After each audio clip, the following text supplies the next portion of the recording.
Hello, আসসালামু আলাইকুম everyone. সবাই কেমন আছে? আশা করছি ভালো আছো। আমি আল্লাহর রহমতে ভালো আছি। দেখো, নাভান নাবিয়াকে স্কুলে দিয়ে আসার সময় একটা হচ্ছে মরিচ গাছ এনেছি আমি। দেখো, অনেক বড় বড় মরিচ, 3-4টা মরিচ, কি সুন্দর মাশাল্লাহ। এটাকে যত্ন করতে হবে, না হলে টিকবে না। 3টা মরিচ, 4টা মরিচ, আরও ফুল আসছে অনেক। এই দেখো অবস্থা। এটাকে আমি লাগাবো আমার বারান্দায়। বড় বড় মরিচ আসছে। তো ওদেরকে স্কুলে দিয়ে আসার সময় হচ্ছে ক্যাপসিকাম নিয়ে আসলাম।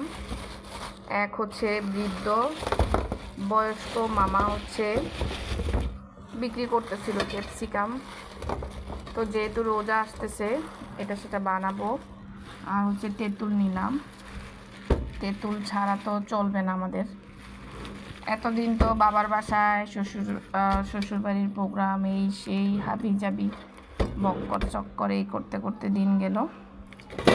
এখন রোজা আসছে, ইবাদত বান্দেগি, খাওয়া, নিজেদের ইবাদত শুরু হবে। এই হচ্ছে অবস্থা। ক্যাপসিকামগুলো কি সুন্দর, আর আমার মরিচ গাছটা দেখো কি সুন্দর মাশাল্লাহ। আমার শখের জিনিস। থ্যাংক ইউ সবাইকে। তেঁতুলটাকে প্রসেস করব এখন। তেঁতুলটাকে সুন্দরভাবে এটাকে হচ্ছে ভালো সরিষার তেল দিয়ে মেখে জাস্ট বক্স করে রেখে দেব রোজার জন্য, যাতে এটা সেটা খেতে পারে। আর মরিচ গাছটা ড্রামে লাগাবো বেশি করে মাটি দিয়ে বারান্দায়। আর ক্যাপসিকাম দিয়ে ফ্রাইড রাইস, তারপরে নুডলস ইত্যাদি ইত্যাদি অনেক কিছু খাবো।